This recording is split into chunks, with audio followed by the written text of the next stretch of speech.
Hello, hello, everyone. It is Kenyon here, Basketball Rewind for another week. Hopefully, you guys aren't getting sick of us yet. It is summer, Raptors aren't playing, but basketball is still, in abundant supply, which is great. We have a guest, as you can see. There's obviously the usual, Beyond. Uh, there's also Blake Murphy here.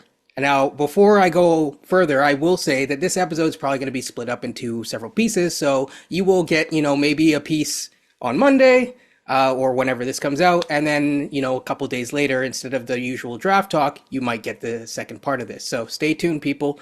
Blake, first of all, welcome to the show. You are the host of Jays Talk Plus right now. How are you doing? I'm good, man. You're talking to me after the Jays have won a couple and actually scored some runs, so that's a nice positive change. It was bleak there for a little bit, where it's looking like, yeah, I went from that Raptors season where, the last 25 games of that Raptors season, even if you understood why, was not a whole lot of fun, right into the Jays kind of doing the same thing. So even against bad teams, nice to have the sun out here and the Jays scoring a couple runs.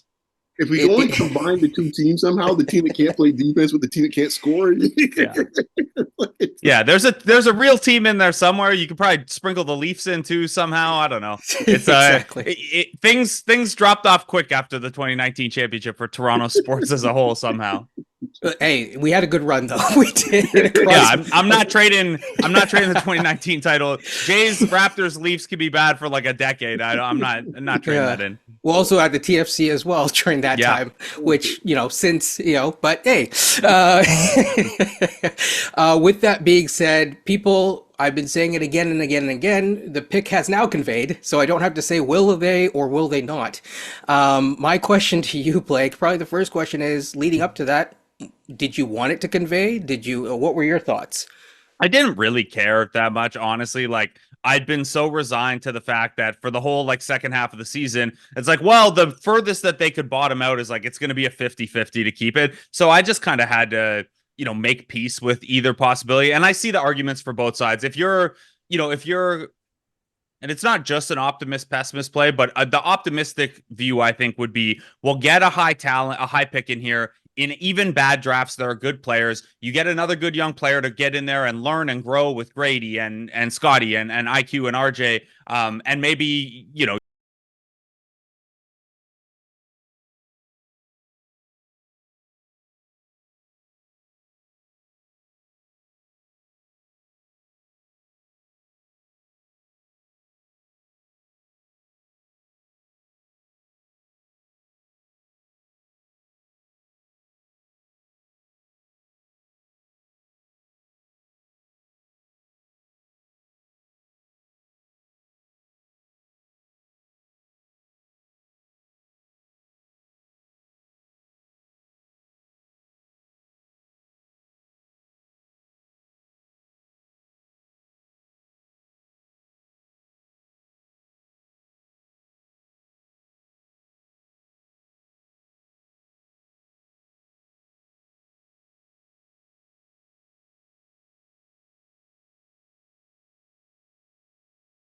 young player with this core, you just kind of have to suck it up and hope that, you find that guy at 19 or 31 instead.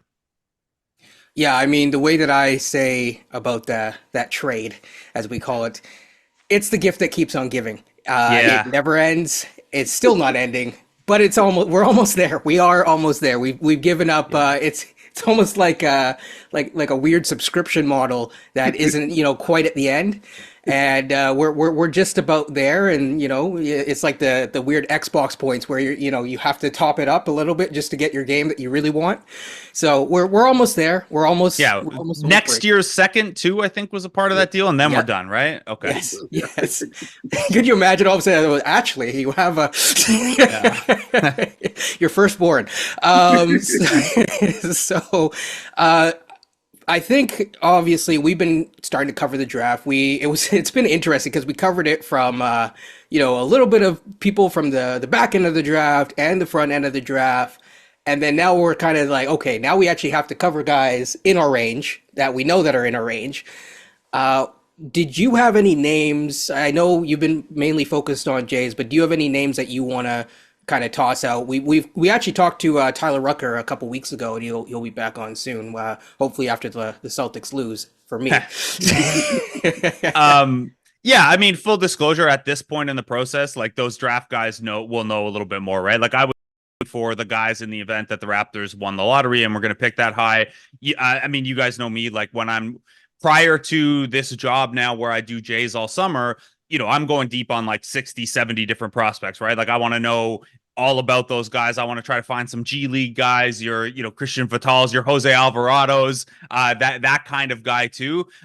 This year with the Jays duties, I just can't be that locked in. So, I read the people you're supposed to read: Vicini, Giavoni, Swish Theory guys, Ben Pfeiffer, like all those, draft Twitter people as well. And I kind of cobble together an opinion that way. And obviously I'm locked in for like March Madness and try to watch a bit of college ball and stuff, but I won't be as prepared for this draft as I normally would be prior to taking on this Jays role. So I don't want to fake it and act like hey, this guy at 19 is going to be the guy, or this guy at 31 is going to be the guy. There are some guys that I have like a moderate interest in. I've kind of circled Ryan Dunn at 31 because like he's just so Raptors-y, like another guy who's really good defensively and their questions offensively. And like the Raptors traded too many of them away now. Like now they need a guy who's just a defense first guy, unless you really think Ochai is going to be that guy. So I'm not all that locked in on who's going to be there at 19 to 31, who I like the most.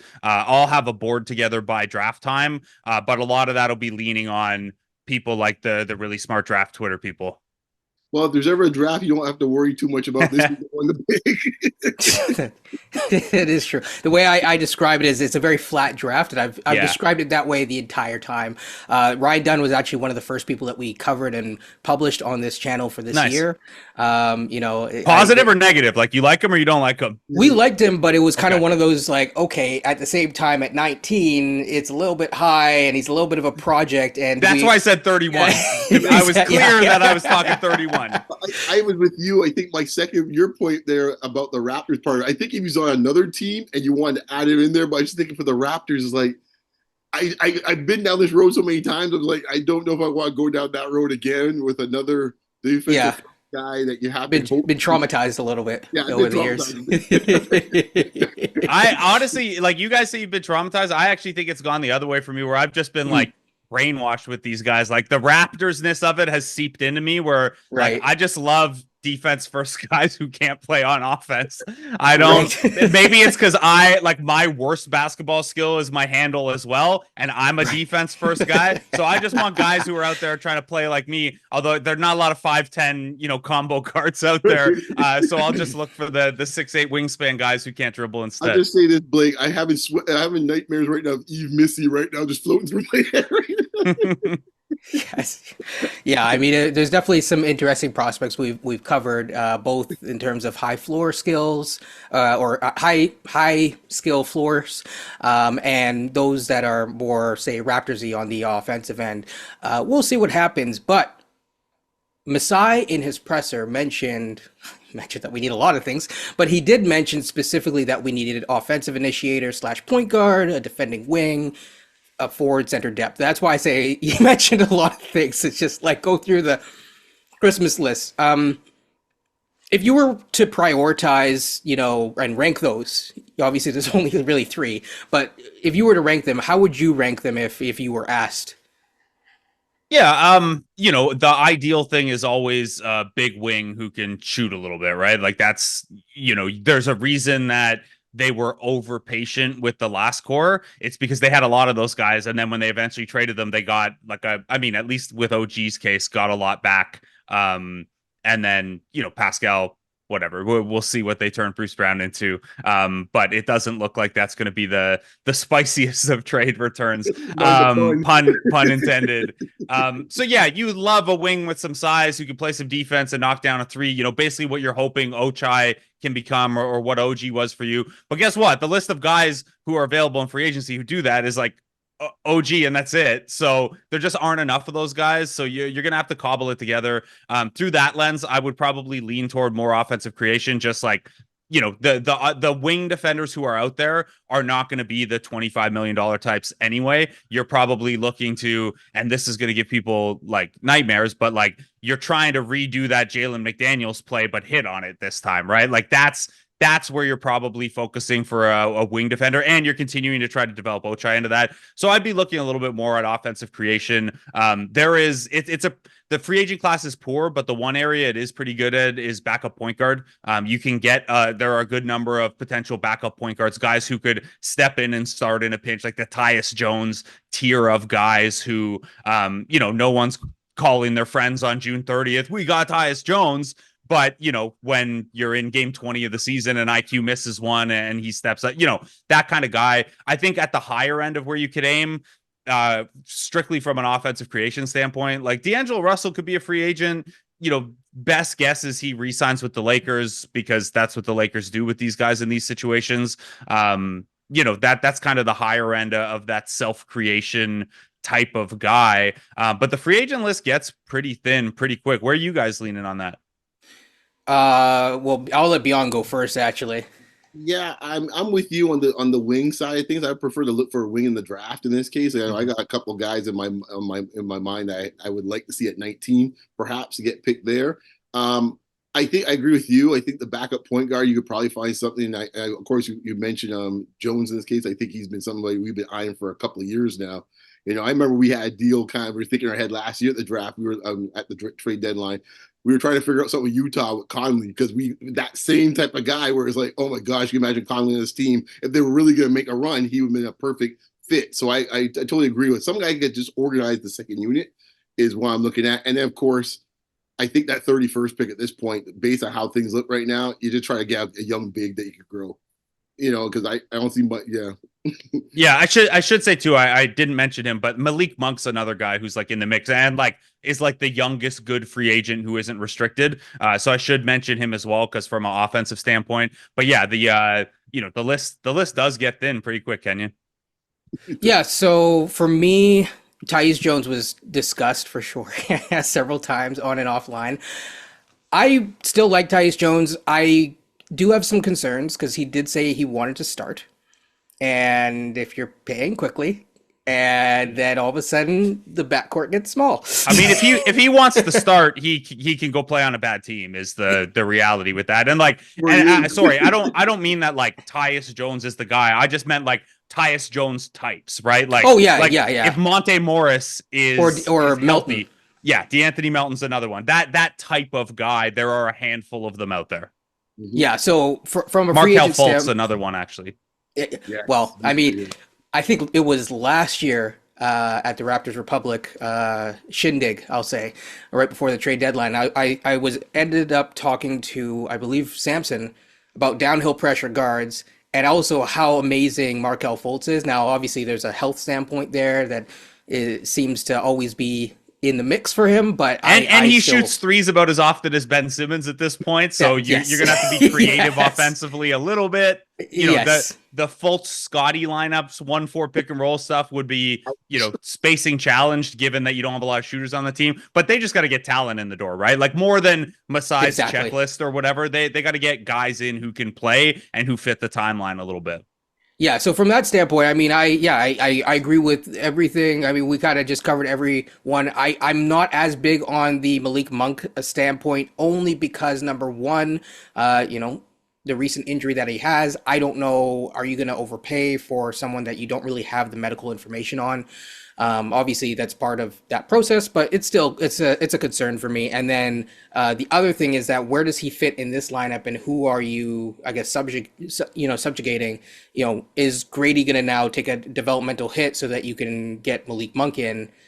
Just to see how that kind of works. I'm not that worried about that kind of thing. And like, if Monk's not your guy, that's fine. But like, the Raptors just don't have enough good players right now, right? So like, whether like, and this came up sometimes too with like, well, what do you do if Gary's back and Grady's around? It's like, there are enough, like Malik Monk came off the bench for 72 games for Sacramento this year. And, there are enough minutes and there are enough touches for a guy like Malik Monk to be second and sixth man of the year voting, even though he got hurt at the end of the season, right? Like on a good team, if it's a good environment, you can figure that stuff out. Guys, we we hear about the guys who want to start and don't want to come off the bench and stuff like that. You always hear about it more on a losing team or a team that's underperforming, right? You didn't hear like you had a sense that like Serge Ibaka would have preferred to start, but the Raptors were going for a championship. Serge Ibaka's not going to be like pout and be like, I want to start next to instead of Marc Gasol when you're going for a championship. In a year like this year, when you got to move Dennis Schroeder to the bench and the team's not winning, also that's when you hear about that stuff. So I think they just got to focus on getting the talent. Like good teams have 8 or 9 guys that they have to find minutes for. You Ideally, can even look at like you can even look at the Nuggets, right? Like I know their starting 5 got rolled by the Timberwolves, and that was like the biggest issue. But they also, that's a team that had good depth in the regular season. And like I like Christian Brown, I like Peyton Watson, and then come playoff team against another playoff level team, they were maybe a body short. So I think the Raptors they're a step away from like you got to worry about the fit and who goes where. Like they're just at such a talent deficit relative to those top teams in the East right now. I'm less concerned with those kind of secondary effects. I agree. The other thing too is just from a drafting standpoint, just really quickly, in terms of getting a point guard, next year seems to have a lot more guard creators in that draft at the upper end. I hope so. Yeah. There's one that I've kind of honed in on. Part of it is because, his brother played on the 905 at one point, which is Dylan Harper, of course. But, and obviously it helps having an, NBA dad as well. And he is, all respect to the brother, he's a little bit better than his brother, supposedly. So, to be determined, of course. But, he's a very interesting prospect. I do have questions about, Bruce Brown, but I'm going to save that just for the second part. You kind of went towards free agency, and I like that because you mentioned a name that seems to always get forgotten about. That's Gary Trent. It seems to always be the forgotten man that he pops back up, almost like the Undertaker sometimes. I guess my question for you is obviously let's ignore the dollar amount, right? Because there's obviously, if the dollar's right, there's obviously a deal always to be made. In no matter what, with anything really in life. So the real question is I guess you're still on the talent factor. I'm wondering, you look at this free agency class, you look at next year's free agency class, by signing Gary Trent, are you risking ruining your financial flexibility at all down the road and, under a management team that, as they said themselves, they like to be a little patient? Yeah, they do value flexibility a lot, and I definitely understand that concern because you're going to sign Scotty to the rookie max extension this offseason that'll kick in the following year. You're going to sign IQ to a new deal. RJ's already under his full money deal. Now we can look ahead. Some of this TV deal stuff that's starting to trickle in news wise. I think we can start thinking the salary cap's going to continue climbing, so maybe that makes you a little bit more comfortable. We're also like.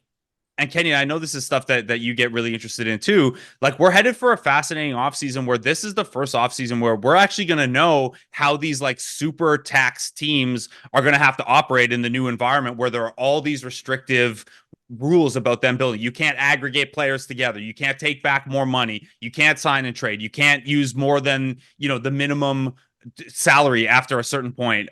So there are it's going to be an interesting offseason to see how that shakes out. And I say that because with respect to, hey, 2 years ago, you would have said, well, yeah, if all else is equal, sign Gary Trent. You never worry about the flexibility because a young guy who shoots 40% on threes and makes $17 million a year, you could find 10 teams in the league who would take that guy, no questions asked, right? Like Gary Trent would always have a market. As we head for this new environment where it gets really restrictive past that first tax band, it might be a little more difficult. I still think with where the Raptors are, and I wouldn't re-sign Gary Trent at the expense of doing any free agent shopping or whatever. There is a way you could tiptoe, especially now that you don't have that top pick, where you could, if you move off of Bruce Brown, you can delay the quickly deal because he has the small cap hold. You can get something done with Gary at his new number so the cap hold shrinks and still have a little bit of free agent money to play with and bid beyond the mid-level exception.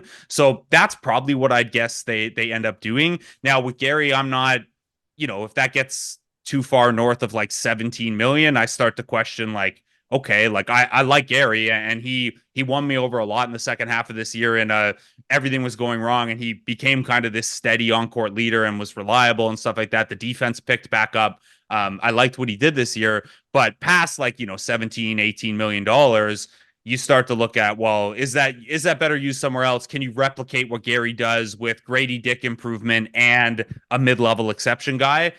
So I don't know. If that number hits 20, I probably walk away. But I think with where they're at and what they've shown us with how they operate in similar situations in the past, if Gary gets a similar deal to the one he's already on, that wouldn't surprise me. Yeah, I think Beyond has a question. Yeah, I just want to follow up because with the rumored TV deal impending, and we've already seen numbers what Shea's deal might look like with this. I think Luka has a similar one as well too. I wonder now. I always think of Gary as like, okay, that's your typical $20 million player that can shoot 40% from three. What does that look like in the new TV? What does the new $20 million guy look like? Is that a $25 million guy? So I don't know. Yeah. I think if I'm Gary's agent, I'm looking these numbers coming out. It's like, yeah, I keep talking about Shea getting 81 million.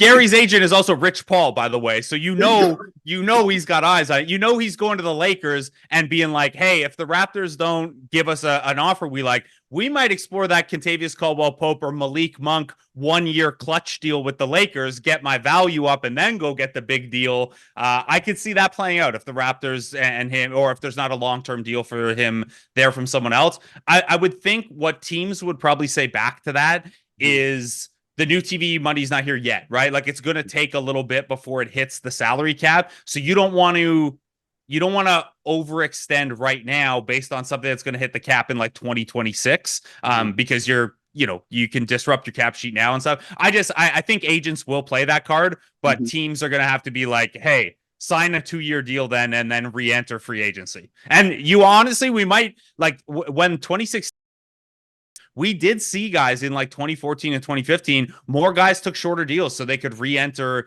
that market knowing the cap was going up. That's something that's maybe on the table this offseason too. Well, so enters in a new question is that about Scottie, from a Raptor standpoint, would they want to hold off on the extension to maybe have financial flexibility next year? The other more important question is, from a Scottie standpoint, and this is where I've been kind of paying attention to this TV deal for a while now, could we see another Banana Boat crew where they sign smaller deals?